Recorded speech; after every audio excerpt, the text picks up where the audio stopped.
10 minutes away. Yeah, so it's very close. And of course, our office is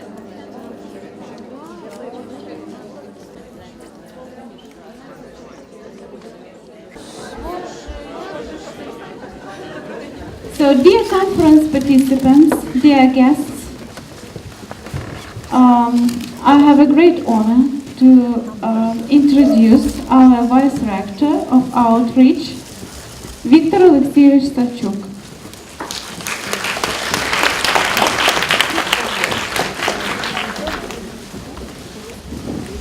Шановні колеги, я радий вітати від імені керівництва університету таке представницьке зібрання, як нинішні учасники конференції. Dear participants, it is my pleasure to welcome you here today on behalf of the university. Я хочу сказати, що ви зібралися в стінах найдавнішого університету на Поділлі, який свою історію бере від 1918 року. You are now on campus of one of the oldest universities in Ukraine, the university that was founded in 1918. У 1918 році це був класичний університет, в якому навчалося більше 1500 студентів. In 1918, this was a classical university at which more than 1,000 students studied. І в 2008 році йому знову було повернуто статус класичного університету. Правда, в ньому сьогодні навчається більше 9 тисяч студентів. In 2008, it was given its title of a university. It was given back its title of a university, except now we have more than 9,000 students. За ці роки університетом було підготовлено більше 70 тисяч фахівців для різних сфер господарства України. In these years, the university has trained over 70,000 experts in different fields. І сьогодні в нашому університеті навчаються представники 21 області і міст Києва та Севастополя.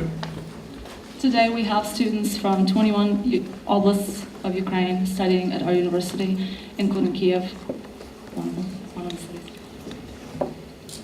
Університет посідає місце в освітньому просторі, належне в освітньому просторі України. За визначенням рейтингу ТОП-200 кафедри ЮНЕСКО ми знаходимося в першій сотні. Our university is one of the leading schools in Ukraine. And I don't remember the numbers exactly. I'm sorry. Ми пишаємося і науковими здобутками своїми насамперед. Сьогодні ми маємо 12 наукових центрів, 18 наукових шкіл. І кожного року вченими університету публікується більше 3000 наукових праць. We take great pride in the research work of our staff. Again, the numbers. I'm sorry, but I don't remember. Можете ще раз? Цифри, я цифри можу. Ну, більше 3000 наукових. Over 3,000 research works have been published. Нині ми маємо університет у складі 10 факультетів, 49 кафедр, готуємо спеціалістів з 27 напрямів і 32 спеціальностей. Today we have 10 faculties, we have 49 departments, we train students in 32 specializations and 27 strands. Важливою складовою діяльності університету є мовний компонент. An important part of our university work is language. В університеті вивчається і викладається 9 іноземних мов. The university teaches 9 foreign languages to students, Включаючи латинь як класичну дисципліну. including Latin. Хочу сказати, що і думаю, і сподіваюся, що ваша конференція привнесе багато методику викладання, посилить цю сферу нашої діяльності, що буде на користь як колективу, як студентів, та й на користь нашій всій комунікації.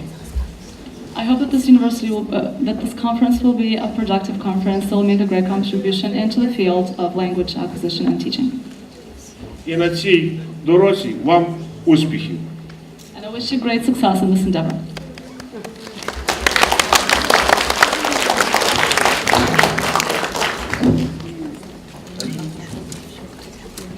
Dear colleagues, participants and guests, it gives me great pleasure to welcome you to the 17th TESOL-Ukraine International Conference, English in Globalized World, on behalf of Foreign Philology Department of Kamenets-Podilsky Ivano-Gienko National University. The department has almost 10-year history. It was created in the year of 2002. It comprises 5 chairs: the English language chair, the German language chair, the chair of Germanic philology and foreign literatures, the chair of Slavonic philology and linguistics. The professional staff of the department includes 3 professors and about 40 candidates of science, about 1,000 students. This is the third time that we have the privilege to host the TESOL-Ukraine International Conference. And in this context, I would like to take an opportunity to express my deep gratitude to the US Embassy and TESOL-Ukraine community for encouraging communication and research of English teachers in Ukraine and abroad, and for their help and support that makes this conference possible. The representatives from Ukraine, Moldova, Belarus, the USA, Great Britain, Canada, Ireland and Finland participate in today's conference. The aim of the conference is to exchange ideas and practical knowledge concerning the problems of teaching and conducting research in English in modern global society. The conference is held in the framework of innovative techniques being introduced into modern linguistic research and methodology of teaching English. More than 30 workshops, demonstrations, and session works will be conducted by speakers from leading Ukrainian, American, British, and Moldavian universities. I announce the conference partners with great pleasure. Its Public Affairs section of the US Embassy in Ukraine.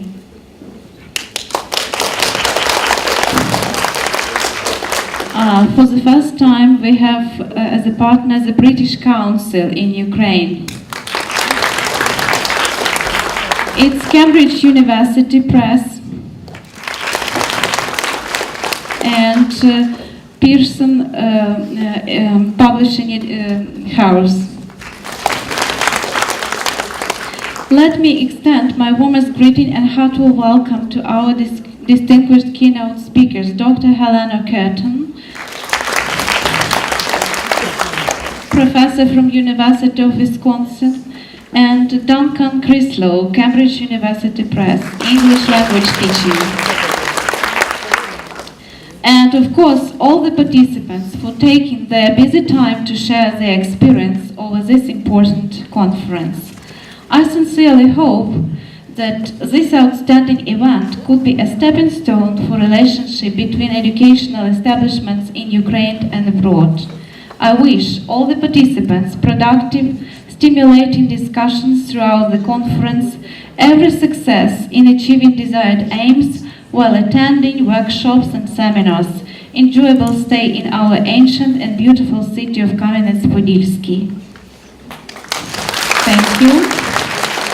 Now I will have a pleasure to introduce our honored guest from the US Embassy in Ukraine, Francis Westbrook,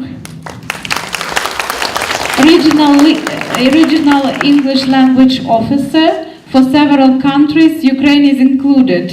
Yes, Francis, you are welcome. Thank you, Elisa. I'm not going to speak long. I'm sure you're much more interested in hearing the keynote speeches, as am I, or presentations. But I did want to say hello. It's nice to see all of the familiar faces here. I've been in Ukraine now for 20 months, and finally sort of getting a sense of who all of you are, which is wonderful. And of course, it's nice to meet new friends while we're here. I wanted to thank... Oh, did you want to... Я не знаю, чи нам потрібний український переклад, чи всі розуміють. No. Okay. I'd like to thank Elisa and the rest of the organizing committee for putting on this year's conference in the beautiful location of Kamenets-Podilsky. I'd like to especially extend our thanks to the rector and vice rector of the Kamenets-Podilsky Ivan Olenko National University for all of your hard work and help in putting on this great event. I think with that, I'm going to say good luck. Look forward to interacting with all of you over the next day and a half. Thank you for your participation. And I look forward to chatting with you more as the program continues. Thank you.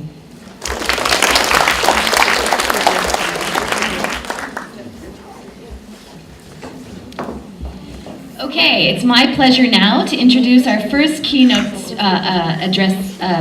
our first keynote presenter, Dr. Helena Curtin. Dr. Curtin is an associate professor emerita at University of Wisconsin-Milwaukee. She has extensive teaching experience across all levels of education and age, and she is the author of the popular text Languages and Children, Making the Match. With that, I'm going to turn the floor over to Dr. Curtin. Thank you. Thank you. Good morning, everyone. Tell the person who's sitting next to you, good morning, partner.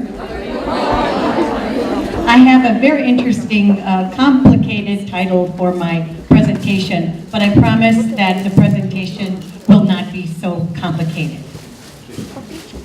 Looking at classroom activities through 4 lenses: intrinsically interesting, cognitively engaging, culturally connected, communicatively purposeful. I promise I will explain what I mean by each one of those.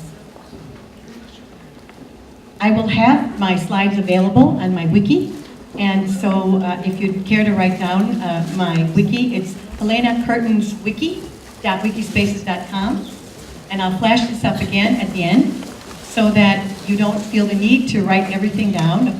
You can, at your leisure, take a look. I'll put a PDF version of it on my wiki. I have a big idea or an enduring understanding for my talk this morning, and I'm going to need your help. So I'm going to ask one of you to be partner A and one of you to be partner B. So find somebody that's sitting next to you to be your partner. The person that has the longer hair is going to be partner A. The person that has the shorter hair, and usually that's the men, is going to be partner B. So partner A and partner B, can you find yourselves? Okay, partner A, who are you? Partner B, who are you? Some of you aren't sure yet. Okay, what I'd like is for partner A to please read to partner B my enduring understanding that underlies the contents of my talk this morning. So partner A, would you please read this to partner B? Makes sense, right? Okay. And my focus question that I would like to answer through my talk this morning, partner B, would you kindly read my focus question to partner A?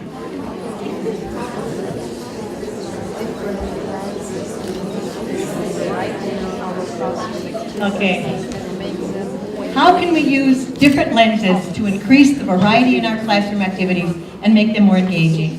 And for my talk, I have used this graphic which gives the ideas that I want to present. And if you look at the very middle of the graphic, you see the words intrinsically interesting. And I put that in the middle because I think this is what binds everything. This is what everything spins around. At the very minimum, what we need to do with our students should be at least interesting in itself.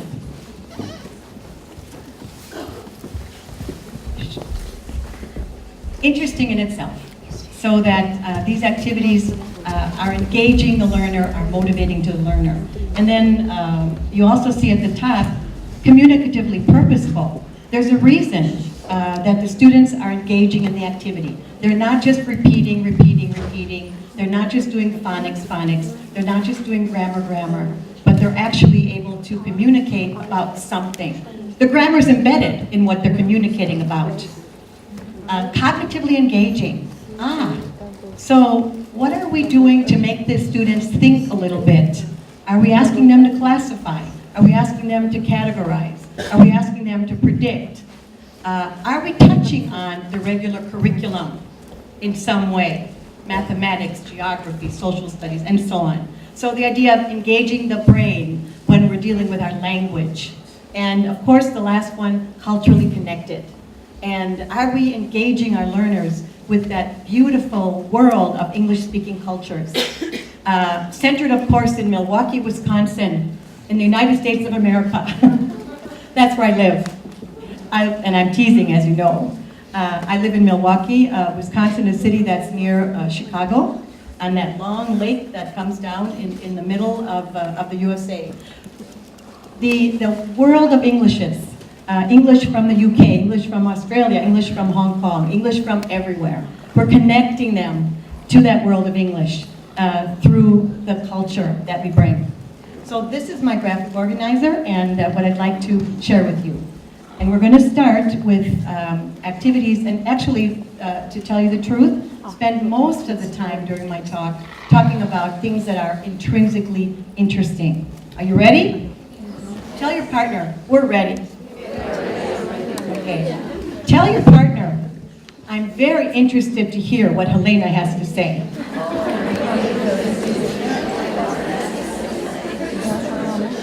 Okay. So I'm trying to be communicatively purposeful and use with you my favorite activity, which is tell your partner. Okay, so intrinsically interesting. And to start with intrinsically interesting, I want to focus on the learner. And you see these little learners? These are grade 1 students. And that little grade 1 student is still inside each one of us. That enthusiasm, that excitement, that engagement, that emotional connection that you see there is still inside each one of us. And so when I'm talking about the learner, this is what I would like for us to remember. And I have a definition of the learner that I love and that I would like to share with you. So partner B, would you kindly read this definition to partner A?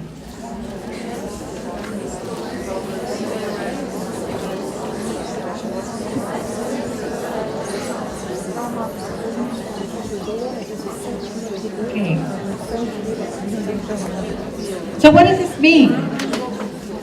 It means that the tasks that I give the learner are going to build confidence because I am going to ask the learner to do things that I know they are able to do. I'm going to look at my learners and give them tasks that I know that they can accomplish so that they can feel that sense of engagement. And this is a quote from one of the leaders we've had in education, a very wise woman. And here's what she said about the learner. And if partner A would kindly read this to partner B.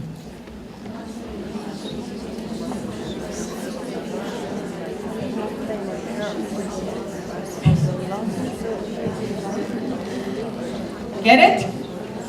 Okay, so you're going to the airport at 6 o'clock. Your plane leaves at 6 o'clock. You're not ready, but I'm driving there anyway, and I'm leaving you behind. That's the way that I feel sometimes as we're going through the textbook, and we're only on chapter 14, but we have to get to chapter 20 by a month away or 2 months away. So that idea of focusing on the learner is just so powerful. What do learners need? First of all, they need access to the new language through the language. So they need access to English through English. And as I talk with teachers, this is the thing that I talk about first. That the first thing we have to do is use the language when we are teaching the language. Because if we talk about the language, in Ukrainian, for example, or in the United States, if we talk about learning Spanish or learning French through English, it's not going to happen. So that's the basic tenet. Would both partners read this out loud, please?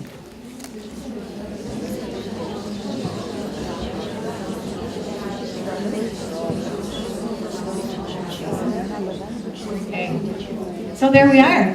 Well, I'm going to teach you English, but I'm going to talk about it in Ukrainian and explain all the grammar rules, but I'm not going to, it's just like standing outside the swimming pool and, you know, practicing all the swimming motions and pretending that we're swimming. So one of the things that's very important there is that idea of putting translation in the last place, not in the first place. Because when we put translation in the first place, the student always wants to go through the native language. I don't think they're learning English. Actually, I think they're listening to Mozart. I don't think they're listening to the translation, but I thought you would enjoy that picture. So it's the last place that I want to go. Translation is the last place. Because if I translate as the first way of getting kids to learn a language, where will they go? Oh, what's that word? First they go to their native language. What's that word? Go to the native language. What's that word? And then it's an intermediate step. What do learners need?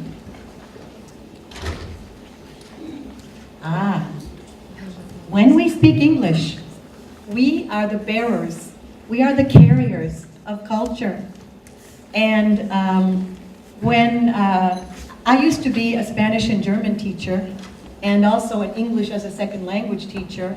So when I taught Spanish, I was a representative of Spanish culture. I have family in Colombia, so I had, you know, some reference there. And even though my Spanish wasn't perfect, in fact, I speak Spanish with a German accent, I was still that. Because when they came into my class, it was like, they could feel what it was like to be in a place where Spanish is spoken. Because in my class, we spoke Spanish. And I invited them into that world of people that speak Spanish. So it's important when we speak the language, when we speak English as much as possible, because we bring that culture. What do learners need? We're still on the topic of intrinsically interesting. How do we make what we do intrinsically interesting? Well, and I've already mentioned this, they need to be in classes where the focus is using the language rather than what they know about it. So that the focus of my lesson wouldn't be, this is a certain verb form we're going to learn today. But the focus would be, today we're going to talk about blah, blah, blah, using this certain verb form. I know this is something we're still struggling with.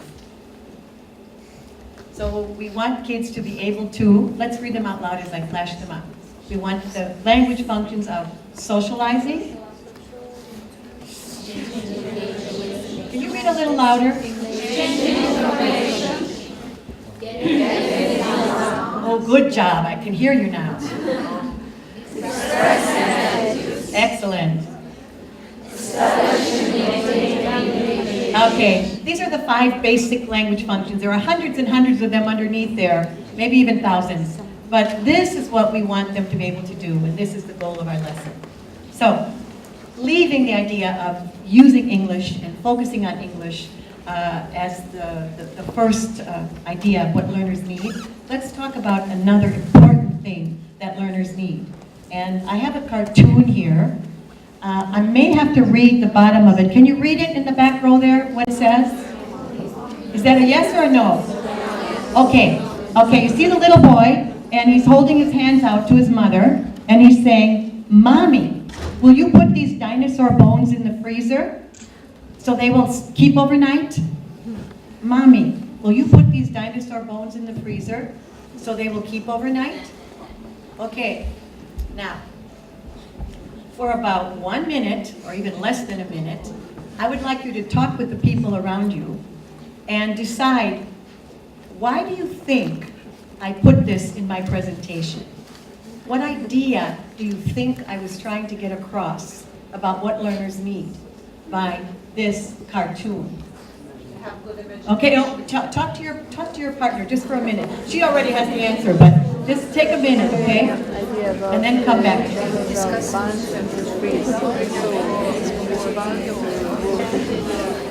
Okay, everybody. Come back to me. Would a couple brave, wonderful teachers be willing to raise their hand and tell me what they were thinking? Wait, I'm going to wait for you in a minute. Yes, over there. He is imagining simply that he is carrying, these bones, because my son always does the same thing. He's imagining he's carrying the bones. Something. And we need to imagine that there are those bones, and we need to put them in the freezer so they'll keep overnight, and then he will learn some lessons, and we will too. Ah, so we could keep our English lessons in the freezer overnight.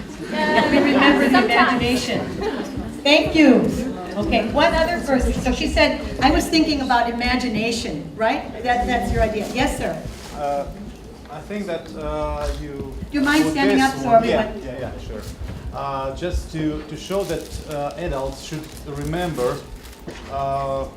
what they were like when they were kids, when teaching That kids. we when have to communicating, remember- we have to remember that. What we were like as Yeah. children. Yeah. Somebody else?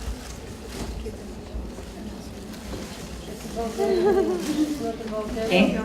Well, we have been having a little discussion here. And we Could you come speak a up little louder? They've been having a little discussion. with this idea that it's not enough just to hear what another person is saying. It's good if you can listen to, hear, accept, and share. Wow. What he's Listen to, saying. hear, accept, and share. And share, and keep up with it.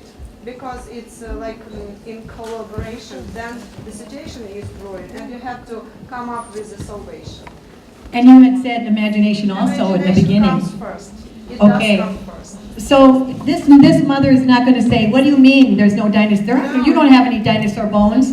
This mother is going to say, okay, sweetheart, I will take those bones and we'll take care of them and we'll put them in the freezer, right? Oh, well, you know what? You are right on target. You are right on target. Here's what I was thinking, okay? Playfulness. And imagination is part of playfulness. And that idea that we do not forget that as human beings, no matter how old we are, we still have that playful side in us. And that when we remember that playfulness, it makes what we do in the class more intrinsically interesting. So, partner A, would you kindly read this nice and loud to partner B? Okay. Learning and playing are not separate activities. Did partner B just read? Okay. Partner A, would you read this, please? Nice and loud.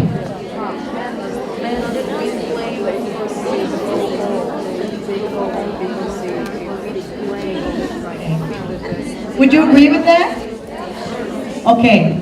So, please do not think that I want you to learn this. These are some stages that a developmental psychologist here in Egan from Simon Fraser University in Vancouver talked about. Piaget, as we all know, talked about the different, actually Piaget talked about stages. You went from one to the other, and the last one is formal operations or abstractions, and right under that is concrete. But Egan talked instead about layers. He said that we don't lose any of the layers. We keep the layers. And so that underneath that person who can do abstraction, he called the layer, the first one, the mythic layer, the love of fantasy, ages 4 to 5 to age 10. Then he had the romantic layer added onto that, heroes, good versus evil, age 8, 9 to age 14 or 15. And added onto that the philosophic layer, age 14 to age 20, where we begin to get that there's meaning and that the world is a center around us.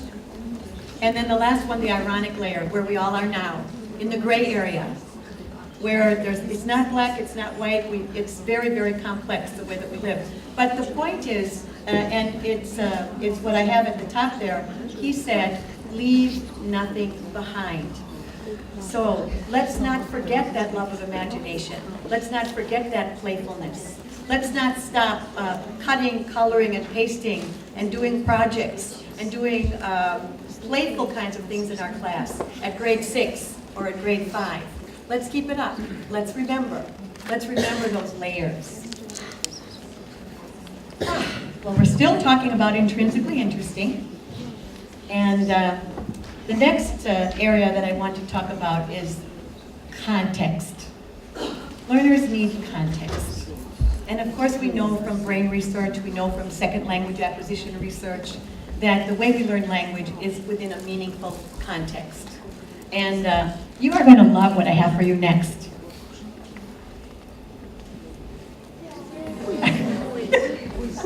A quiz. So you just need a little scrap of paper.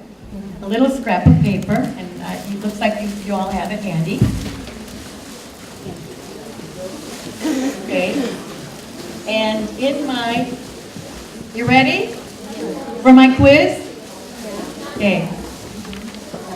I'm going to give you 1 minute to memorize my secret code. 1 minute to memorize my secret code. And then I'm going to check to see how well you can do with my secret code. Okay?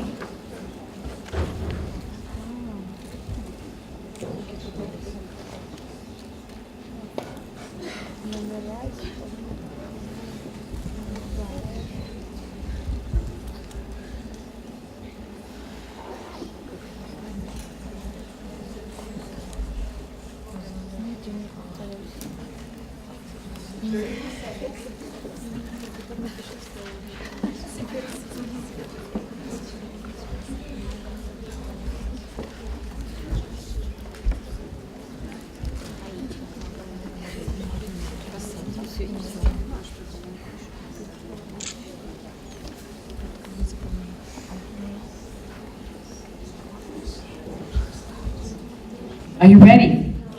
Oh, okay, I won't say I'm not either. So, I'm going to give you the first question, and that is, please write the letter E. Please write the symbol for the letter E, the secret code for the letter E.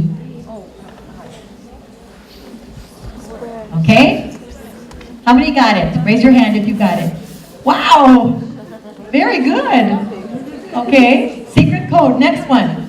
Please write the letter I.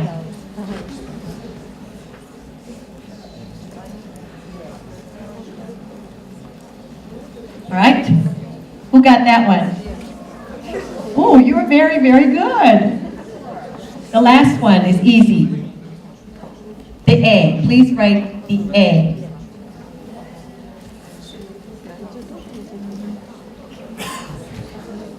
Okay? How many got the A? You're going to smile when I show you what's next. Are you ready?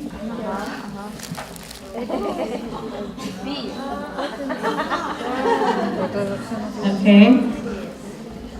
And so, context, right? Schema, the brain. The brain is going to attach to a meaningful context much better than the brain will be able to attach to memorizing the isolated pieces of information. And I just love this for making the point of how we can find the context. It's going to move so quickly from short-term memory to long-term memory in the brain. And your brain will be able to remember it much, much easier because instead of the isolated pieces of information, I put it in the context. When I did this, I thought, why didn't I think of that? But of course I didn't. So, how do we establish a context? Oh, many ways. Simple. I'm going to talk about some very simple ways to establish context. And by the way, everything that I'm talking about today works for novice level or beginning level learners. It's what we must do with novice level and beginning level learners. But everything I'm talking about today also applies to every level of learner, being the beginning, intermediate, advanced, or absolutely superior. So, games. Why? Games have a beginning, a middle, and an end. And games, there's good games and there's bad games. Okay, the bad games are, well, I'm playing bingo all period because I didn't plan my lesson. Or we're playing hangman. And I don't like hangman because it's only one little tiny letter at a time. It's okay for two partners to play, in my opinion, to play hangman, I think, but games. So I'm thinking about, they're having a lot of trouble with this grammatical point. Can I put it in the context of a game so we can practice it? Or in the context of a partner activity? Stories. Our faces automatically melt when we think about a story. And as humans, this is the way we've transmitted our knowledge. Music, dance, songs, and chants. These are some high school students in Anchorage, Alaska, learning how to dance salsa and remembering the music, you know, that goes with that, those songs. Poetry and rhymes, drama, and social situations and role plays. Our textbooks often have a lot of social situations and role plays. And lastly, the idea of activities that are cognitively engaging also provide context, and they're intrinsically interesting also. So connecting to the regular curriculum is providing a context. It's something intrinsically interesting. I'm having trouble with these words. Intrinsically interesting to talk about. So bear with me. I have a context example for you. And with this context example, we're going to have to switch to another language. Okay? Y no vamos a hablar en español. No, vamos a hablar en español. Hold up your imaginary sign. Hold that up. Okay. You see it? It says E-N-G-L-I-S-H. English. See that? Turn it over. Now it says, oh, jetzt sagt es Deutsch. D-E-U-T-S-C-H. Deutsch. Sag zu deinem Partner, Deutsch. Nochmal, Deutsch. Kein Englisch. Sag zu deinem Partner, kein Englisch. Kein Spanisch. Kein Ukrainisch. Deutsch. Okay, Deutsch. So, wir sprechen ein bisschen Deutsch. Und ich habe hier eine Geschichte. In einem dunklen Wald. So, hier ist dunkel, ja? Dunkel, ja? Dunkel? Hier ist der Wald.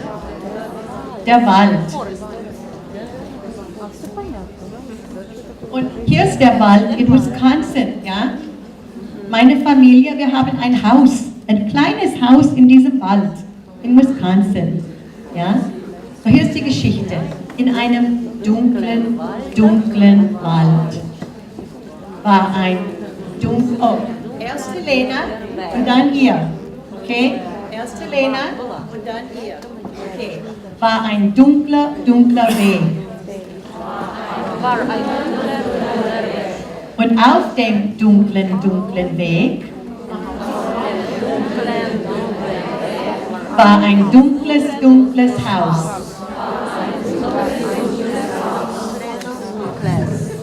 Und in dem dunklen Haus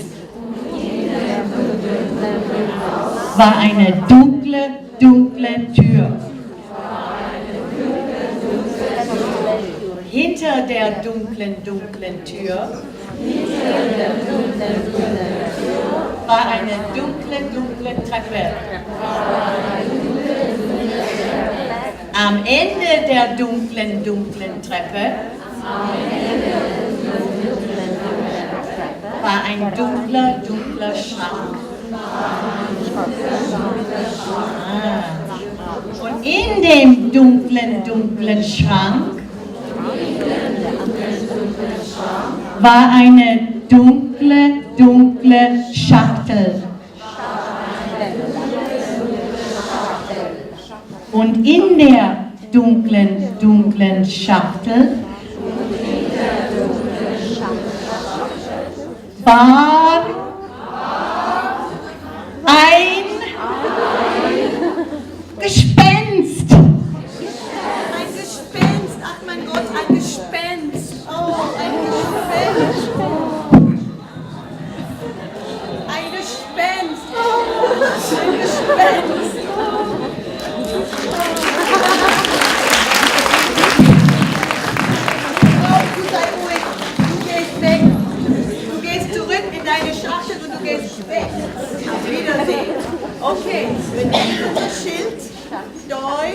wir drehen es wieder um. Englisch. So, wir sagen auf Wiedersehen Deutsch. Auf Wiedersehen Deutsch. Hallo English. Hallo English. Thank you for the smiles. Modeling another technique with the sign. I didn't mention that, but that idea of keeping ourselves in English, very helpful if we use a sign. I learned this 40 years ago from the professor who mentored me. And it helped me because then when I wanted to switch over to explain something, I had to go and walk and turn the sign over. And it kept me able to keep track of which language I was using. Oh, we got to get rid of that ghost. So, did you enjoy the story? Yes. Was it intrinsically interesting? Yes. Yes, and there was a whole ton of grammar in there. Did you notice? Yeah. Okay, so at the beginning stages, I don't know that I would point out all that grammar, but as time goes by, I can go back to the story and I can say, remember in the story, remember that the dative was here and the accusative was here and the indirect object pronoun was here and so on and so on and so on. So intrinsically interesting is the key. How can we make sure that what we do is at the minimum intrinsically interesting? Let's move quickly to cognitively engaging, and what can we do to make our activities cognitively engaging? And here, I've already mentioned connecting to the regular curriculum, and the other idea is the idea of using academic skills and processes. And the very simple example that I like to use, well, the first one is just self-explanatory. Talk about things that have interest to us. Let me talk about academic skills and processes and use my favorite example. Let's say that we're teaching food vocabulary, right? Food vocabulary. So let's think about using a skill such as classifying, right? Here's a lovely little matrix of academic skills that we could be using in a class. Let's say I'm using the skill of classifying.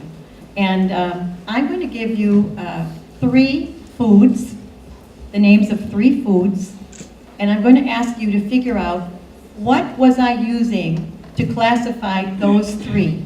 What was the organizing principle that I had when I was thinking about these 3? All right, so I'm going to tell you what they are. Hard-boiled eggs, rice, and milk. What is it that these 3 have in common? Color. Oh my God, you got it right away. Color. They're white. Okay, let's have another one. Peanuts, okay, radishes, and carrots. Vegetables. I don't know that peanuts are a vegetable. No, they grow in the ground. They grow under the ground. All right. Okay. Let's think of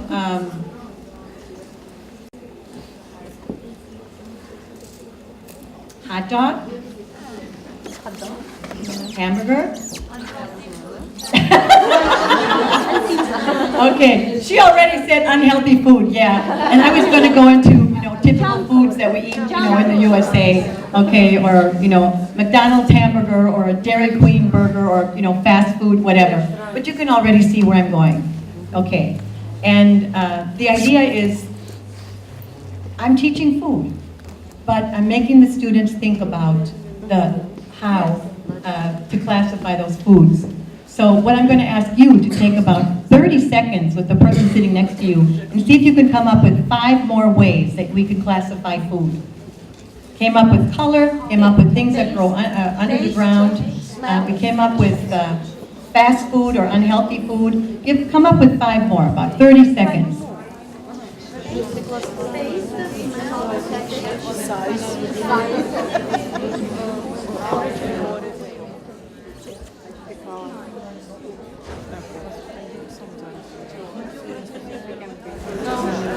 Okay, let's think about who's willing to share what they talked about as far as food goes. What would be some ways you could classify food? Yes. Taste. Taste. Smell. Salty, sweet, crunchy, and so on. What else? Country of origin. Country of origin. All right, so there we get into also some touching on the regular curriculum, some economics, some agriculture. Oh, she's got them all. Shape, very simple. Okay. Seafood or dairy products. Okay, where the food came from, dairy products, seafood, meat, maybe even get into the food pyramid. What else? Texture. Ooh. Size. Okay. Size. Oh, that's interesting. A cow versus a shrimp. Okay. Okay. All right. Ways of cooking it. Sauteing. That's not the first one we're going to use. Boiling it, baking it. Maybe we eat it raw. Couple more. Frying it. The price. Cheap, the food that's not so, less expensive to more expensive, okay. One more. What? Oh, all right, protein, vitamins, carbohydrates, okay. Yes. Chinese food, French food, okay. The time of the day that you eat the food, okay. And then you could do a Venn diagram. You eat it at this time or you eat it at that time. And each time what's happening, the students are engaging their brain. They're not just thinking, oh, how do you say beef how do you say beef in English when you say beef? Okay, but they're not thinking about that. They're thinking, is it this or is it that? And their brains are engaged. And then a skill that's not up there would be, another one would be sequencing. Okay, so we just did the classifying and categorizing. Is it this or is it this? Sequencing could be, and now I'm going to think about that cow. Okay, so sequencing would be taking the same words and putting them on a continuum of the smallest to the largest, the least calories to the most calories, and the one that the students will like the most, the ones that you like the least to the ones that you like the most. So you're organizing the food on this sequencing list. So what are you doing each time? You're practicing the vocabulary. Some very simple ideas, okay? What have we got up here? Collecting data. Collecting data. I can go around and say, what's your favorite TV show? As I'm collecting data. Then I can make a graph of everybody's favorite TV show, and we talk about it. And I'm interpreting data. And then when I talk about what we found in the graph, I'm communicating results. So I'm dealing with real information here. And at the very bottom, you see predicting. You see predicting. And predicting is very important for something called story form that I want to talk about a little bit later. There's something that we talk about a lot in the United States called Bloom's taxonomy. Is that popular here also? Bloom's taxonomy, it's a taxonomy of thinking. And what we do is we try so hard to reach the upper levels, but we usually end up with the lower levels. And if you look at the upper level, if we look at the yellow one, this was the old terminology for it, and on the right side you see the new terminology. What's at the very top? Creating. And right under that, evaluating, and right under that, analyzing. We call those the higher order thinking skills, and so we're trying very hard to use these kinds of skills to make our activities cognitively engaging, get the students thinking a little bit more. But the truth be told, we tend most of the time to do the ones at the bottom. Isn't that true? The bottom three. Would you say that's true? Oh, maybe not. Okay. So when we're engaging, when we are working with activities that are cognitively engaging, we engage the brain. And this is a group of students who were doing a unit. What would this unit have been about? It wasn't just about animals. What was this unit about? What? Environmental protection. Environmental protection. It was about endangered animals. And so this first one is very simple. It was a French class, students in grade 4, Save the Tiger. But this second one came from a Spanish class, although I translated it now to English, in grade 6. And these students were just beginning to learn Spanish. And since the topic was endangered animals, the student wrote this: "I am not a coat." And so he used very simple language, but complex thinking in order, to get his ideas across. And so the more that we can deal with cognitively engaging activities, the more we can get kids more meaningfully engaged in English. Here's a very simple example. This is geography and a lesson on larger than, smaller than, about the same size. Did you ever think about how big Africa is? Just look at how, I never did till once I was lucky enough about 10 years ago to fly from London to Kenya. And it took 10 hours. So it's huge. What do learners need? We're going to say goodbye to cognitively engaging, and we're going to look at culturally connected.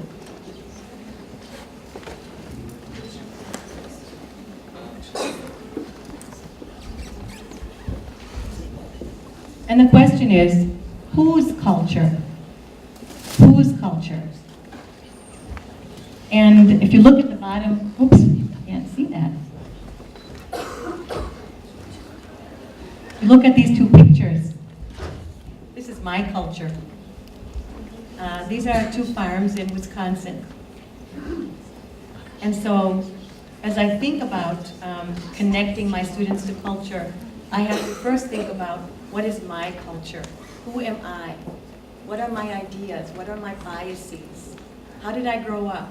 What do I think about the world? So that I can then present, try to present fairly. If I recognize who I am and what are some of the things that have shaped me, I can recognize fairly what are some of the things that have shaped others. Whose culture is this?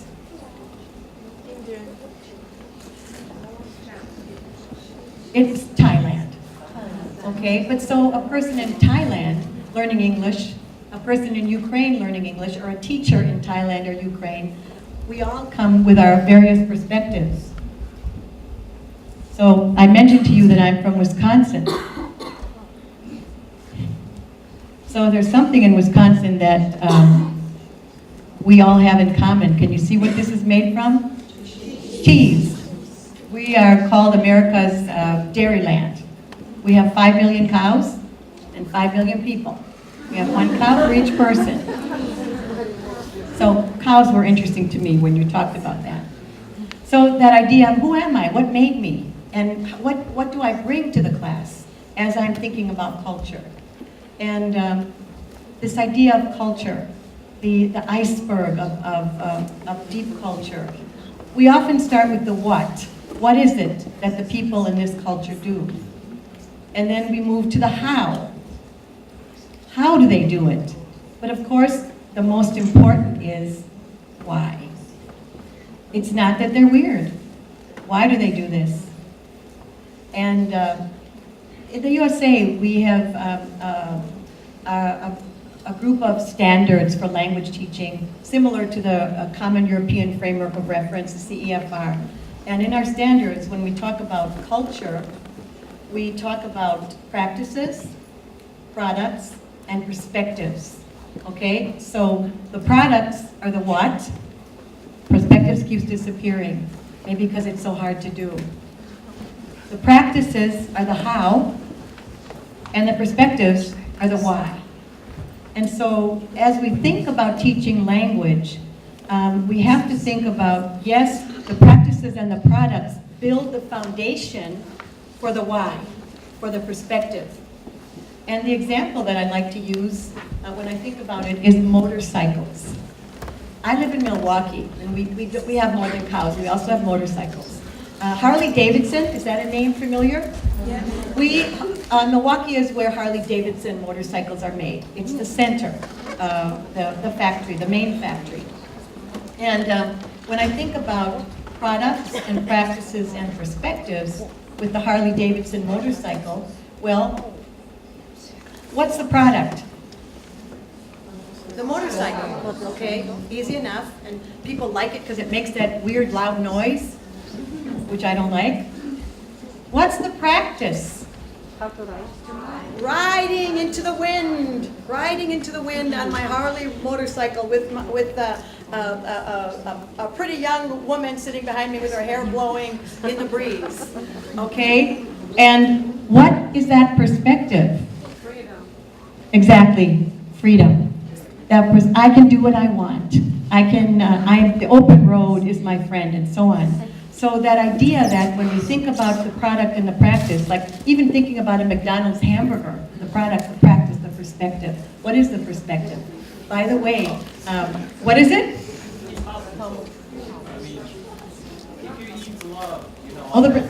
A lot of unhealthy food, the perspective is you'll go to the hospital. Very good. Well, just on that point, we now have, and maybe you probably don't have it in Ukraine because you probably don't need it, we have a movement now called slow food. Okay, because people are, yes, slow food movement, meaning real food, locally grown food, healthy food, so you don't have to go to the hospital. Exactly. So that idea of the product and the practice and the perspective, not losing track of that. And of course, the last one is communicatively purposeful. Communicatively purposeful. And a point I'd like to make is the importance of oral language. You know, we spend a lot of time reading and writing, and we sometimes think, I don't have time, you know, for always doing the oral language activities, okay?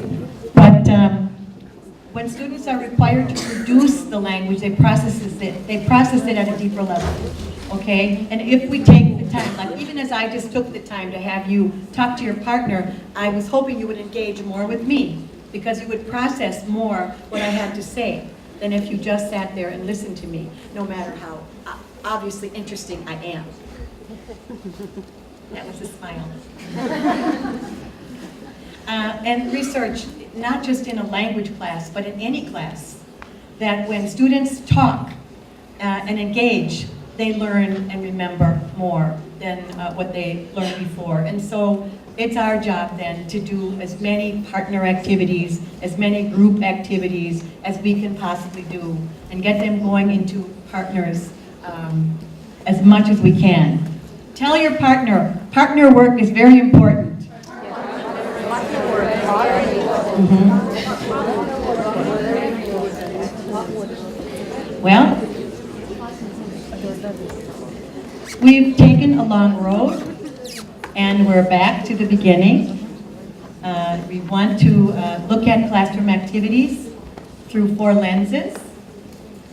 Our enduring understanding, would you read it again?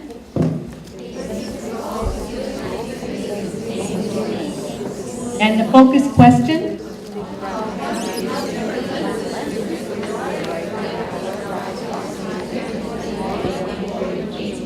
Oh, I like the way you read that. Tell your partner, you're a very good reader. Okay, so I have a question for you. Are you ready for my question? Yeah.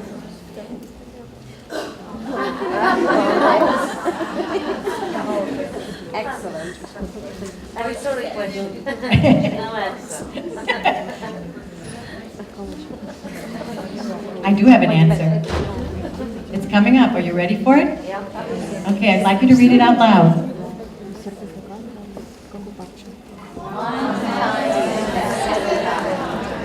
One tiny step at a time. Just thinking about these ideas, thinking about intrinsically interesting, cognitively engaging, and so on, that's the first step. Doesn't mean going to change everything overnight. In fact, you're probably doing all these things already. As we remember that one tiny step at a time, we are giving students the gift of language. And everything that I've talked about today revolves around how important you are because you are giving them something that no other teacher can. You are giving them another language, which opens the whole world community. The world of English to start with, and then after that, who knows how many other languages those students are going to learn.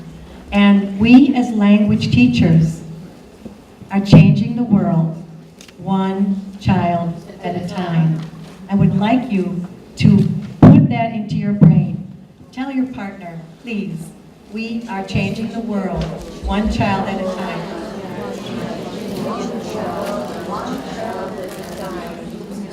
And no matter how hard it is, no matter how tired we are, no matter how many preparations we have to remember how important we are.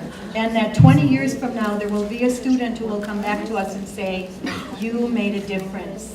You opened my world. I am doing this, this, and this because of you. So, finally, we're going to set a goal. I'd like you to just set the goal for yourself that the next time you think about an activity, you might just pass those 4 lenses through your brain. Okay? And now I'd like you to take the pledge. Will you take the pledge with me? Will you raise your right hand? Raise your right hand. Okay? I pledge to look at each activity through the lenses we examined today. Where is the Bible? We need a Bible. We need a Bible. Ready?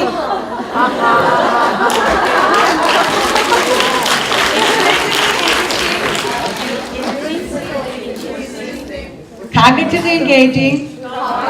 Oh, don't forget the hands up. Culturally connected. Communicatively purposeful.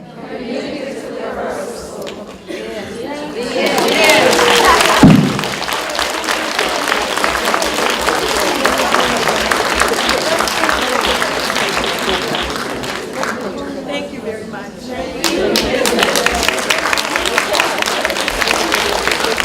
That was a fantastic and exciting talk. I'll try really to be engaging. I think I'll struggle to be as engaging as Elena. Thank you so much. Thank you. I'm very interested. Well. I'll be your best audience. Okay, but we do have lunch coming up soon, and you may be hungry, you may be thirsty, and you may need to go to the bathroom. But please wait while I do my piece. I'm going to talk to you about blended learning. Does blended learning mean something to you all? Hands up if you don't understand. No, hang on. Do it the other way around. Hands up. Yeah, because I know that people don't actually ever raise their hand when they mean yes. So, who knows what blended learning is? That's okay. I'm pleased about that. That's about 10 people. So I'm going to have an easy ride. I was going to say a little bit about Cambridge University Press, but I don't want to focus too much on my background. I've worked in e-learning for many years. I've worked for Cambridge only for 3 years, so my perspective on this topic is not simply from Cambridge. But you know that we're a very old publisher. It's taken us a long time to move into online learning, and I personally started working with what I call electronic publishing. That's what we called it then, in about 1990, and Cambridge really started thinking about online learning about 5 years ago. So language teaching and Cambridge were quite slow to move into this area of technology. We perhaps haven't used technology in teaching as quickly as we might have done. Now the same goes for teachers, of course, and many teachers are slow to adopt new technology. So today I'm going to talk to you about the mystery of blended learning, if there is one. I hope there isn't. I'll try to clarify it for you. Learning management systems, which are an integral part of blended learning. Why do we use them? Then I'm going to use some examples from the Cambridge product portfolio just to illustrate different types of approach to blended learning. And to do that, I'm going to look at some supplementary materials that we have created for online delivery. I'm going to look at courses that were designed specially for blended learning. I'm going to look at some that we've adapted for blended learning, and finally move on to perhaps what's the future of blended learning, where we personalise learning paths for individual students or individual groups of students. I feel like I can't see people in the front row. I'd like to stand somewhere else, but maybe I could take this one. Can I use that one? Maybe you can hear me. I think probably I can speak quite loudly.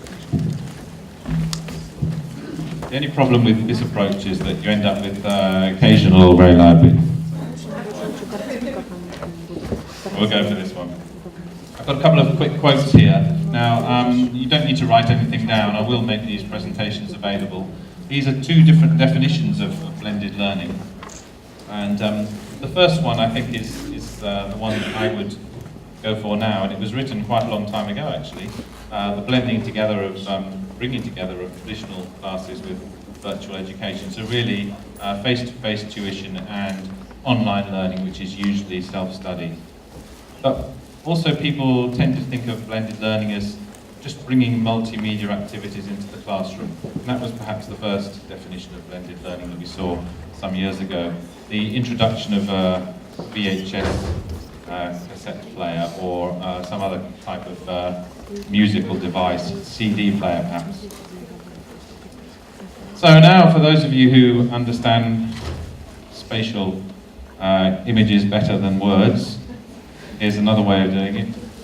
Classroom on the one side and online, lovely picture of the internet. Blended learning is simply bringing them together. And that's your section in the middle where you're bringing the classroom and the online world together. Now that kind of blend can be mixed, so you can make it flexible. You can have more classroom or online, and very often that's defined by the teacher and the group of students that you have. I wish I could send that little line back to the other side, but I don't think I can do that. It's up to you to decide what that blend is, the different ways of achieving that goal for the best possible result for the students. So let's think about what we've just learned. Blended learning, instruction through a range or blend of different modes, mix of face-to-face, instruction and self-study. Usually, self-study is a significant part of the course.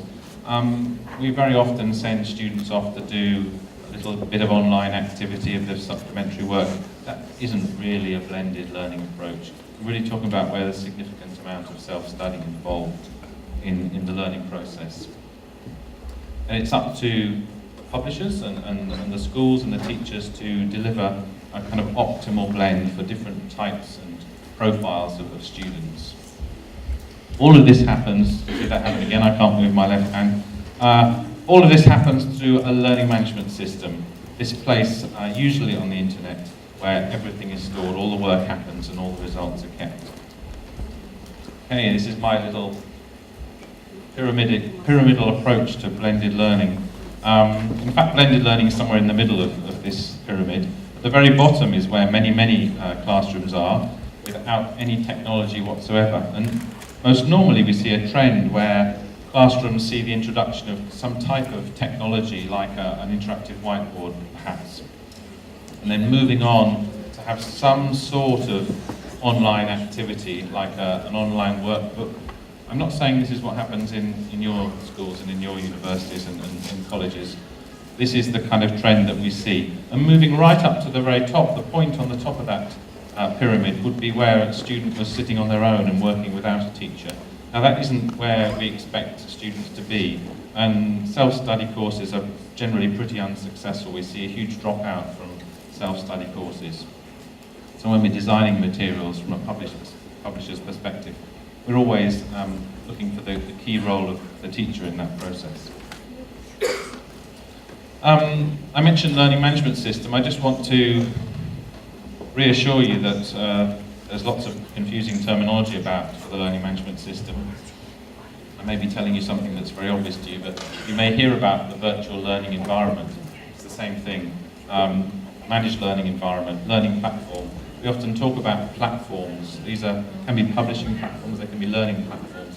It's basically a space in the internet where you achieve this learning activity, where your scores and where your work is saved. There's no formal distinction between any of these. And this is a sign of an emerging technology, really, where there's lots and lots of different types of terminology being used, and nobody can decide exactly what to call these things. You might have seen some of these names, though. Oops, not that one. Moodle. Who uses Moodle? Good. So you're pretty much doing blended learning. Blackboard's pretty popular as well. Any Blackboard people? Blackboard's one of the biggest, basically, but it requires the content to be prepared in the specific format for Blackboard. So it's a bit of a headache for people creating content. Moodle is much more easy to get on with. Sakai is an open source one that, in fact, we used as the basis of the Cambridge Learning Management System. And Fronter is a Norwegian company which is used widely in the Cambridge exams, Cambridge ESOL exams unit. Okay, so this is my illustration that blended learning indeed is not a new thing. So these children are actually enjoying blended learning. They are sitting or standing outside their school. This is in Australia. I'm saying it's in Australia, it could actually be anywhere. But for my purposes, it's Australia. It's about 1930, 40, something like that, I think. And these children have been sitting, they've been listening to their classes on the radio, and this is what they do every day. They have a teacher who's in the city, they listen on the radio, and then once every 3 weeks the teacher arrives by plane and delivers a face-to-face class. So this is blended learning, nothing new, nothing to get excited or scared about. Blended learning is also a correspondence course, like an Open University course, where different space, different time, students come together with their teachers on specific occasions. These are modern children. These children are pretty young. They look to be about, 6 perhaps. And they're obviously very engaged by the technology. These children look like they're eating sandwiches out of a lunchbox. That's what they look like to me. But those lunchboxes are actually laptop computers, and they're doing their work at school and at home on these machines. So we have got children in many countries who are actually conducting pretty much all their education using some form of computer device. It might be a laptop, it might even be something smaller like a netbook, or increasingly we're seeing iPads being used, and we have some colleges in the Netherlands who are using iPads exclusively. We have universities in Qatar and Dubai who are introducing mobile devices for all of their teaching, and the book actually has gone in those places. But we don't really expect that to happen. The book is something that traditional institutions will always use. I think it's only brand new colleges or new e-universities that can do without the book. It's a very different teaching technique. So just to get you thinking about why you might be interested in blended learning, I've tried my hardest to find some Ukrainian websites. Not sure I've done very well. Let's have a look at this one. This is a bank. Is that a bank? Do they offer online banking? Does anybody use online banking? Not very many. A handful. Have you heard of this website? Yeah, of course you have. Well, fine. What about this one? I don't know whether it works very well in Ukraine, Amazon. It does? Great. What about this one? Have you seen that one before? That was a shot in the dark, that one. I just looked for Ukrainian shopping websites. You can buy camping equipment. So, and this is the favourite one of my wife. This is the grocery supermarket in Tesco, you've probably heard of. And they deliver your food to your door. And so why do people do that? That's a French supermarket, that one. And in fact, if you see, it's got Arabic script on it. French supermarket actually in Dubai. Obviously the expansion of these global chains, the Americans started it and now the French and the British are following on. So why do we do these things? Why do we use these websites? Well, principally we do it because you know these things. We do it because we can do it when we want to do it. You don't have to do it at the time when the shop's open. Secondly, you do it at a place that suits you. That's usually your home, or it might be on your journey to work, on a bus or a train. This is where it gets a bit more interesting and not quite so obvious. The website suggests things that you might like to do. So if you go to Amazon, the website will say, you bought this book. How about these other books? They're pretty similar. We think you would be interested in these books. The website is suggesting things. If I go to a supermarket site, it says, this is what you bought last week. Would you like to buy the same things again? Let's repeat your order. It's very straightforward, easy to do. And the website does these things automatically for you. It will basically push the information towards the client. And this is how the new social web, social internet, Web 2 if you like, is actually operating. So you can really say that blended learning is using similar types of technique for the learning process. You can do it at a place that suits you, at a time that suits you. The website does other things for you. It might suggest other learning activities that might suit your particular needs. And it does things automatically for you, and that's really where the teacher benefits, because the blended learning, the learning management system will answer the questions, it will correct the answers for the student. You don't have to do any of that anymore. So this is the automatic marking that is associated with blended learning, is a key feature of the internet today. It's basically doing things for you. Okay, so to summarize, the kind of things that you might achieve from blended learning in schools and colleges is to offer more courses. Teachers can do more with their time because the systems are doing some things for them.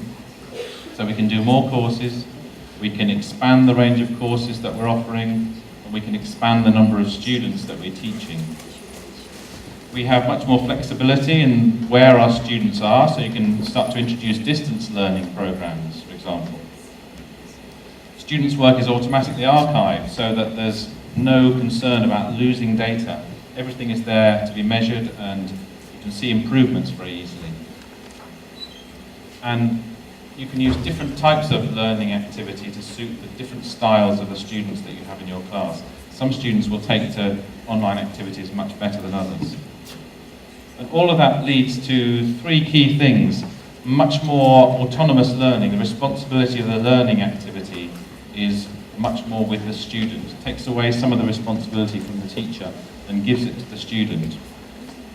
More interaction between students means that they're learning together in this collaborative way, which is a really effective way of learning when students are working together to one learning outcome. It's also possible to give much more personalised learning approaches. So it's good for specific areas of English language, like business English or English for specific purposes, where you can actually create courses especially for needs of perhaps business users. And all of this can lead to more effective learning, and we'll have a look at some of that later on. Okay. Everyone happy with blended learning?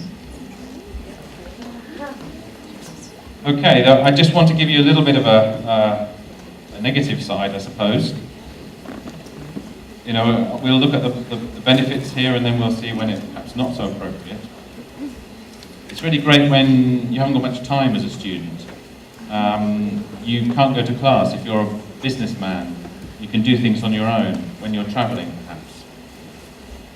And you've got the distance involved. So when you've got distance, a large country like Ukraine, you have students very often far from home. If you could run distance learning courses, maybe you do already, then you can attract more students and more people attending university. It's also great for quick learning. So if you want to learn a lot very quickly, you can create special activities outside the classroom that can be achieved in a short space of time. Again, very good for business English. Probably the biggest part of the world where we see blended learning at the moment is in South America, where we have thousands and thousands of students, but not very many teachers. So we've got universities which may have intakes of perhaps up to 10 to 20,000 students in 1 year. There just are not enough teachers to manage that type of intake. So with a blended learning solution, what we can do is give the students access to the work on a computer, access to the internet, and then do some of the work in class, some of it on the computer. It maximizes the teacher's time. It's also really attractive when we're trying to introduce new technology, and for universities that want to be at the forefront of technological innovation. And we see that in Russia, where the Mrs. University is doing a lot of blended learning. They're striving to reinforce the reputation as being a technologically advanced university. And to do this type of teaching, blending the classroom with online learning, is a good illustration of that status. Now, I've been talking about blended learning here, and that involves self-study. But there are many courses that you can find on the internet now. You could go today and buy a course on the internet that will be self-study, just for yourself. Now, how successful have they been? From the programs that we've developed for blended learning, we see that we've had to develop a huge amount of additional material on top of ordinary coursework to support the student while they're actually working on their own. And we see a huge dropout rate for people that are working on their own online. You always need the support of either colleagues, peers, or your teacher, of course. So I think that there are lots of things we can do with our blended learning techniques to engage the students and to keep them working towards the goal that they're trying to achieve. Trying to get students to work together, things like games and online role plays, blogs and so on, which we'll talk about in a little while. And this approach is likely to be effective really when you have the full engagement of the students and the collaboration of teacher and a real communal approach to the blended learning program. Okay, so now just quickly, I'm going to move you through some of the examples of different types of blended learning. And then, excuse me, I think I may have just touched something inappropriate there. Readjust my standing position. We're going to talk about some supplementary materials. We're going to talk about courses that we've designed specially for blended. Then we're going to talk about Touchstone specifically, which is a course that was developed for the classroom and now offered in blended learning style.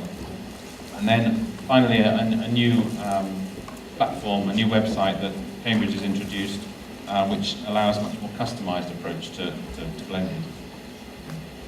Okay, so this is an old favourite of yours, I hope. Ray Murphy's English Grammar in Use. It's 27 years old, right? How many of you have used Ray Murphy's English Grammar in Use? Probably quite a large proportion of the audience. Now, just the other week it launched online. So if you want to use Murphy online, you can do so now. It's a self-study product, but I think teachers will find it very interesting as well. And this is, it's not strictly speaking blended learning, but I knew you'd be interested to know that we've managed to convert this very traditional book with its classic left and right hand pages to an online product, which is really nice and successful. But really, much more exciting is the use of mobile devices for these supplementary materials. And students are coming to class now everywhere, with phones in their pockets. The iPad and the iPod and the iPhone are the easiest way to get materials to these students for us, because we have the Apple sales channel, if you like. It annoys people who use it and those who don't use it, but it's a really easy way of actually getting to a target audience, because the devices are so straightforward to download material to an iPhone.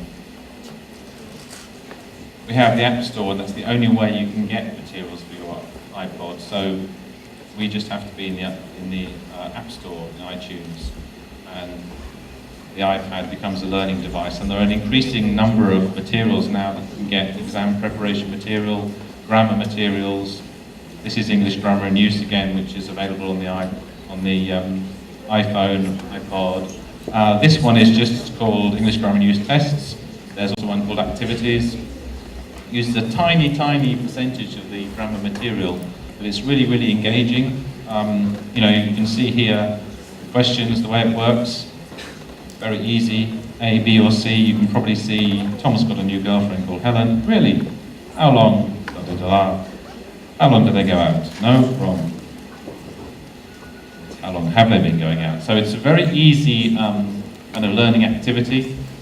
It's the kind of thing that can be used by students, let's go on to this one here, in 30 seconds or 30 minutes, and they can use it in their spare time. And that's exactly what people are doing with their phones like this. And as product developers, we're looking at ways of producing more and more material on these mobile devices. It's really a kind of wherever you are and whenever you are culture. You can learn at any time and any place. It's not really something that teachers would often think about, but you can guide your students to use these additional materials.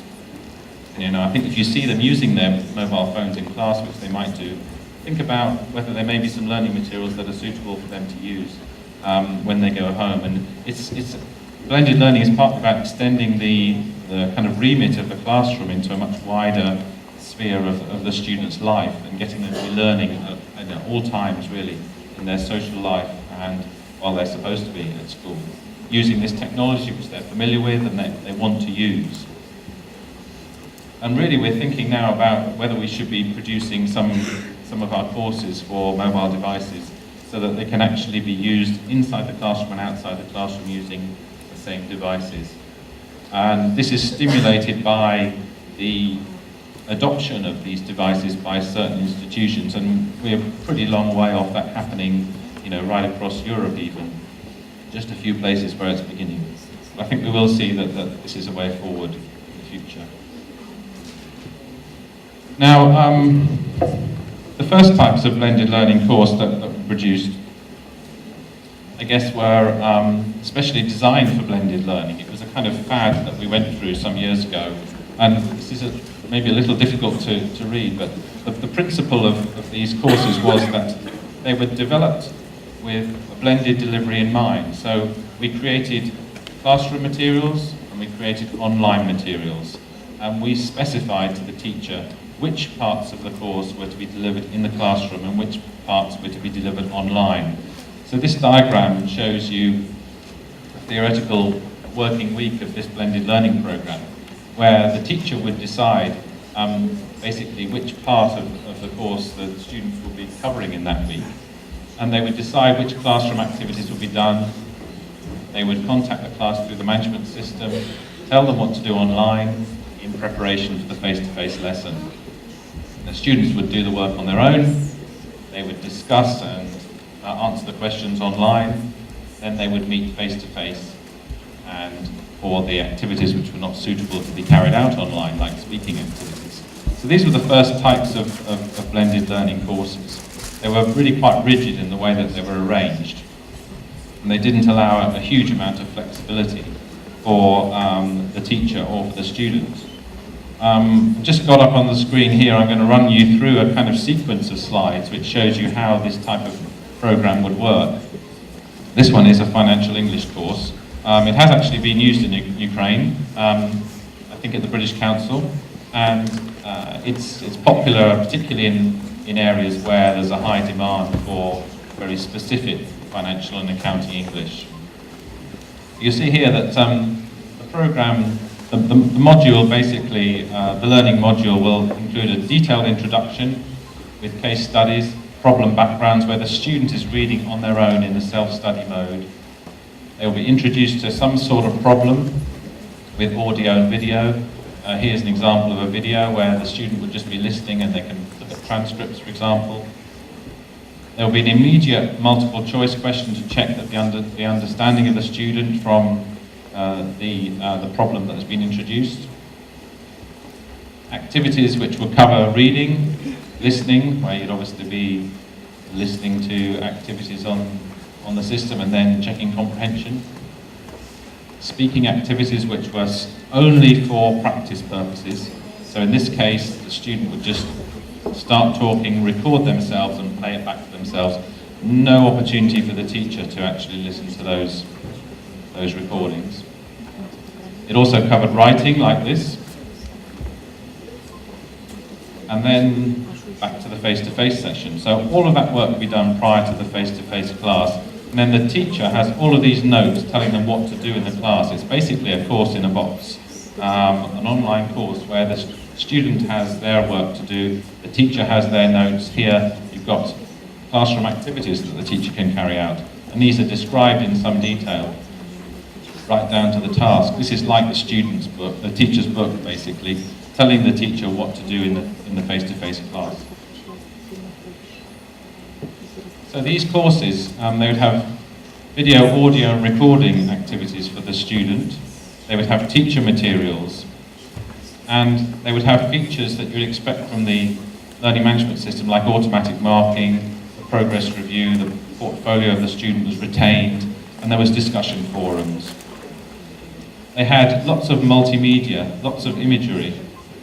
But the common features were that they were ready to use, they were not really flexible. So if you were to implement a course like this, all the materials would be ready for you to use. Written for blended delivery, all of the teacher's materials are there online, so everything is accessed online. So I think we're kind of moving away from that approach now though, because it lacks a little flexibility. It was designed for the purpose of a blended learning course, but we realise now that there's much more that we can offer with blended learning. And I'm just going to show you a couple of examples of how we're now approaching the blended learning from Cambridge. We were really considering how English is learnt and taught today. And we were seeing particularly in markets in countries like in South America, like in China, Turkey, in Spain, where there is huge growth in language learning. There's a bigger demand than ever from adults to learn English. And in many cases, the institutions are struggling to meet the number of students that they were facing. You know, there was a huge intake of students, not enough teachers. The students coming to these courses were very different, and they had different types of needs. And teachers had lots of classes, they didn't have much time. Now this may not be your situation, but this is the history of our blended learning experience. And so we were looking for a solution really to allow more students to be taught. And this is where the conversion of the Touchstone course came about. And Touchstone was an existing American English course that was already being taught and used very widely. And we had a chain of universities in South America which wanted to go into blended learning, and they actually commissioned Cambridge to convert the existing course into a blended course. So what we ended up with was a fully flexible course. We already had the printed materials, and what we wrote was an online course to create a flexible blend. So Touchstone it's a corpus-informed course, so it's informed by the Cambridge North American English Corpus. So it gives you lots of communication. It's really about natural language. It's about language that really is used, so that students will learn how to speak the language as natives speak the language. It's fully flexible so that you can integrate the classroom learning with online learning, and it's up to the school and up to the teacher to fix that blend between classroom and online learning. We have the same syllabus in an online course as we do in the classroom course, so It doesn't matter whether you sit in a classroom with a teacher or sit on your own with a computer, you will achieve the same results, same learning outcomes. And that's the key benefit really of using a course, a flexible blended course like Touchstone. You can have online delivery, you can have classroom delivery, you can mix it in any way that you like. So we've designed a whole suite of activity sets, and all of those are designed for a specific learning outcome. The same learning outcome that a double-page spread in the teacher's book and the student's book would achieve in the classroom is achieved through a sequence of activities delivered online. And it doesn't matter which way you do it. So that's what makes it unique. In order to do the teaching online, you don't have a teacher when you're working online as a student, although you do have the support of that teacher in the classroom. So we have activities which get progressively more challenging. And they're not just practicing after class. They're not just testing. There are tests in there is plenty of practice. But it's really a teaching process that is achieved through progressively difficult activities within the online course. You can just see some examples here. I'm giving you a taster of this. I'm not going to play any audio or video. We do have a session this afternoon where we'll be looking at Touchstone in more detail. So for those of you who are interested, come along at 4:45. And we'll be giving a session where you'll be seeing some of these in action. The skills are taught through a process which starts with illustrating and then encourages the student to induce the correct answer, okay, to figure it out from themselves through possibly a multiple choice question or drop-down menus and so on, before finally creating language themselves and becoming productive, at which point you would have at which point you would actually have to produce language yourself. And this is where there's a gap fill here. The student needs to actually type themselves. All of these screens will have submit buttons where they can submit their work for the teacher to review at a later stage. It's also great at speaking and listening. We've got the ability to record your voice, practice, and also to record video. So this is a novelty, for students to sit in front of a computer with a webcam and actually record themselves, and then that's interleaved with an actor or an actress's voice which will play the other part. So it's like a role play online role playing. And this has proved really, really popular. I've seen banks and banks of students sitting in front of computers recording their video of themselves, asking a girl out, for example. And then you see her saying, what do you do on Tuesday nights? Well, normally I paint my nails, whatever. And so this is an engaging activity for students. We've also introduced what I call Web 2 tools. I hope that means something to you as well. Basically, when I talk about Web 2.0, I'm talking about the kind of interactive aspects of the internet. If you like, Web 1 was when you went to a website and you looked something up, you looked up a piece of information. Web 2 is when you contribute to that information. So with things like Facebook and Twitter, where you are a publisher of information. So we have a chat room, we have a blog, we have forums, we have wikis, and we have voice tools. The wiki and the blog, the wiki is really a collaborative piece of work between students. So within the course there are places where students are asked to work with their colleagues to create a piece of work, and that is posted up onto the learning management system where the teacher can evaluate, they can review, and they can mark that work. With the voice tools, the students can actually record their voices and they can be listened to by other students and by the teachers. So it becomes much more collaborative. It becomes a place where students can interact with each other and with the teacher using these tools. So all of this leads to much more interaction between students and each other and the students and the teacher outside of the classroom. It's extending the classroom to this virtual world where the learning is taking place.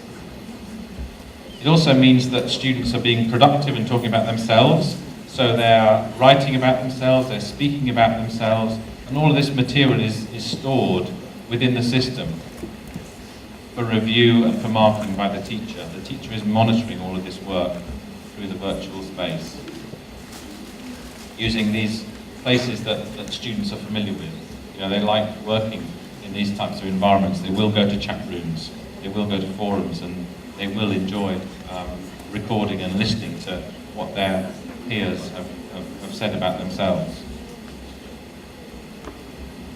So we still have a book though, and this is one of the other great benefits of a course like this, where we still have a printed book for students to have and to hold. It also makes it much more comfortable for teachers to get involved with a course like this, because they're familiar with using students' books. Here they can use students' books, they can use online courses and online workbooks, and all of these are integrated together within this learning management system. And within that system we can learn a lot about how the students are behaving, what they've completed, what they've done, how much time they've spent, what they're scoring, but also the learning outcomes of the activities that they're achieving within the online course. So here, for example, we click on a specific activity and it tells us what the purpose of this activity was and how that relates to the CEFR. So a lot of detail about what the student's done, which means that teachers can monitor students' progress in very specific areas, and then they can attend to those problems when they meet in class. So from a student's point of view, it's really good for students who perhaps are falling behind in class, much more additional material. They can retake classes. If they miss a class, they can do it online, very straightforward. We have a parallel course, effectively. We have a face-to-face course and we have the online course. It's really, really good for shy students as well. They tend to do a lot more speaking when they're sitting on their own with a computer than they do if they're sitting in the back of the class with a friend talking in their own language. So it's much, much easier to stimulate students when they're actually on their own and they're a bit shy. All of the activities, like the Web 2 activities and the games and so on, they're all very stimulating and they encourage working together. So those are achievements, goals that you'd be trying to achieve anyway in classroom teaching, and those are backed up by the work that they're doing online. And lots of opportunities for listening and speaking can be achieved online, much more than we could do originally with e-learning. So what we've got with this type of blended learning is we've got face-to-face, we've got self-study, and we've got collaboration online in the online environment. And all of that comes together to create a common goal of learning achievements with a total flexibility. It gives you lots and lots of opportunities to deliver any type of blended learning that you hope to do, right up to distance learning and 100% online learning. Okay, so that's kind of stage 2. We've had courses that were made for blended learning, courses that have been made into blended learning courses. And now, finally, I just want to give you a little taste of what may be to come, where we can customize blended learning approaches. We have, there is a platform called English 360, which was developed independently of Cambridge, and for a time was working as a joint venture with Cambridge University Press. But now English 360 is independent once more. And English 360 is a learning platform which gives teachers the opportunity to create their own personalised blended courses for groups of students or even individual students. And to try to illustrate the point of English 360 to you, I want you to use your imaginations a bit and go back in time for a while to the year 1440. Okay? A long time ago. At that time, Cambridge University was already quite a well-established university, and the university library was very tiny, 122 books. Actually, I made that up, but it was something of that nature, because there was no printing, basically. There were no proper books for another 144 years. At that time, we had, this was the way we made books. We wrote them, literally. This is a scribe. And then along came this. Do you know what this is? Yeah, who's the printing press? Gutenberg. In England, we think William Caxton invented printing. We're wrong. Anyway, this is the Gutenberg press. And let's think about, in the few moments we have remaining, I just want to think about how publishing has changed since Gutenberg. And then how we can create courses with English 360. So it's really a very long time that publishers have worked. And we've called ourselves experts at, authors are experts, aren't they? What have we done with that? We've fed them, fed that content to you, teachers, with a spoon. And now, that could be good or it could be bad. There should be another word there. It's not going to come up though. I mean, there are advantages to that and there are disadvantages to that. Is it good or is it bad? Think about that and we'll consider that in a moment. But look at these websites.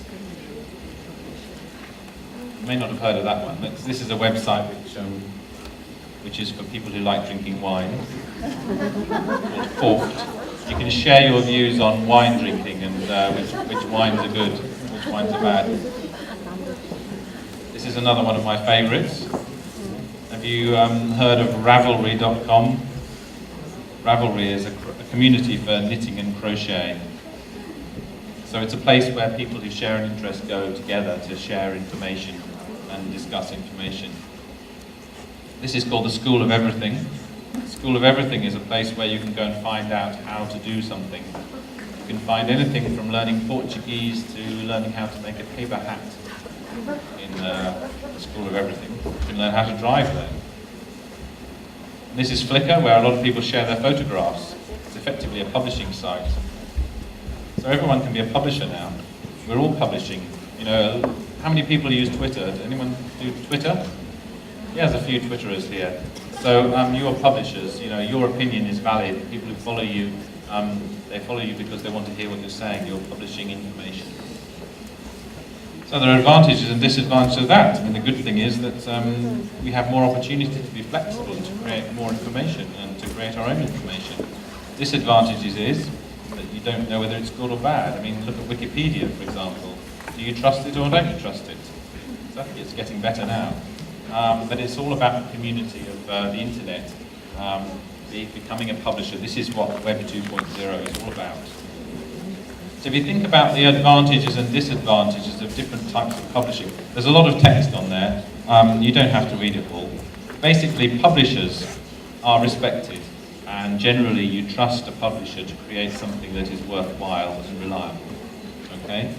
The bad thing about publishers is that they create generic data, generic content.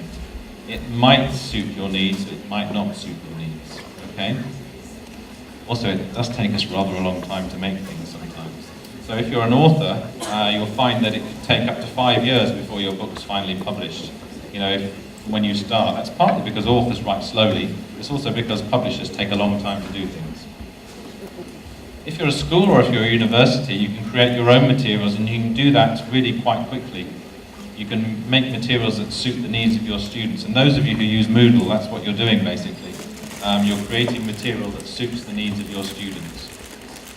However, it does take up lots of time. And you might find that the production values are not quite as good as those from a publisher.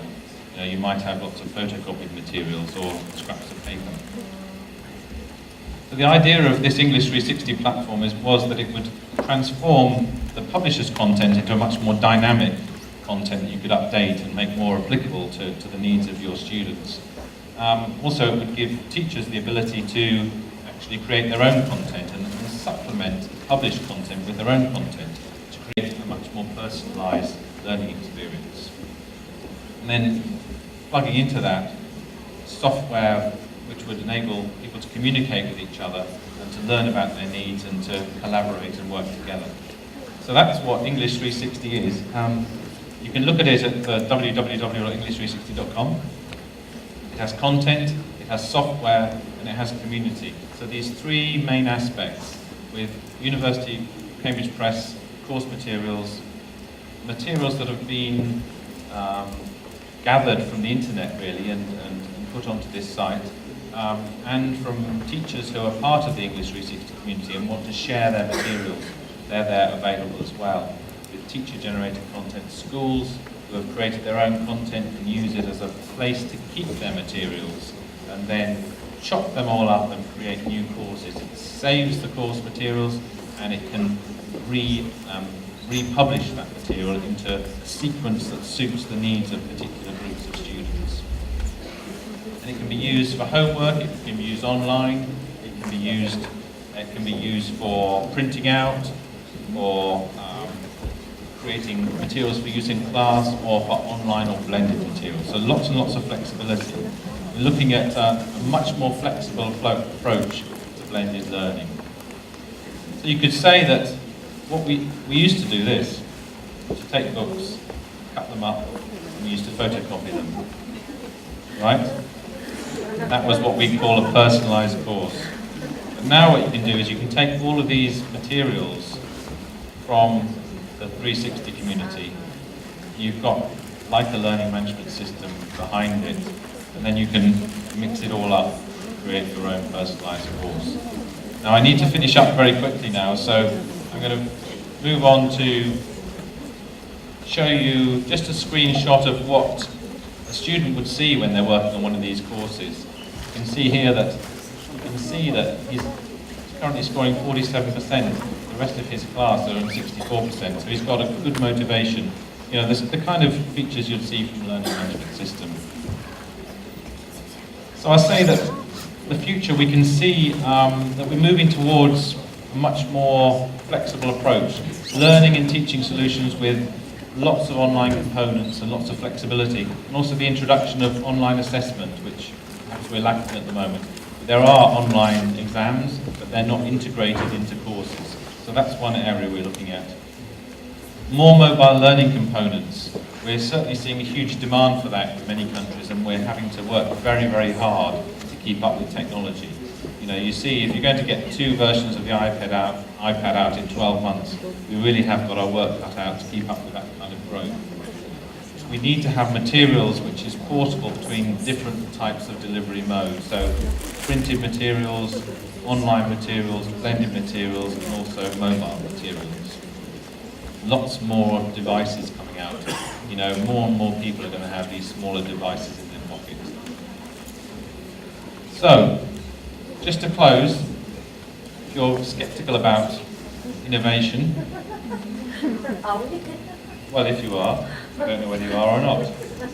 In 1878, Western Union said the telephone has too many shortcomings to be seriously considered as a practical form of communication.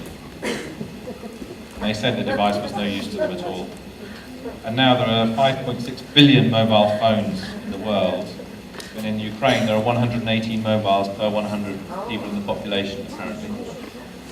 It's quite high up the list. DEC, which is a computer company, I think their brand has disappeared, actually. I don't think we see DEC computers anymore, but certainly in my first years of computing, they were a big company. There's no reason for any individual to have a computer in their home. Okay, we really said that in 1977. And in the UK, it says that we have broadband access. I don't know about, I've talked to people in Ukraine, they say that's wrong, but according to Wikipedia, it's 23% broadband coverage. So, is that wrong? Yeah. Well, you see, somebody's just got it in for Ukraine in Wikipedia. We'll change that.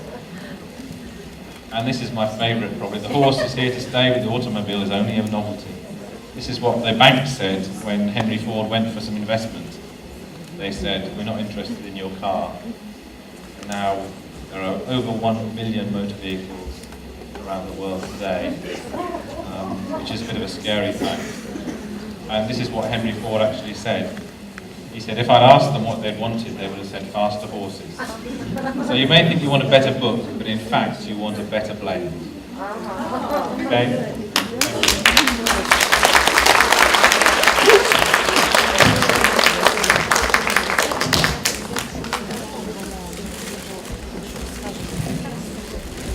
Thank you very much. Dear conference participants, we don't have any changes in the program. Everything is according to the program. So now you have a break for lunch and anything else. So I wish you productive work. Enjoy the conference. See you.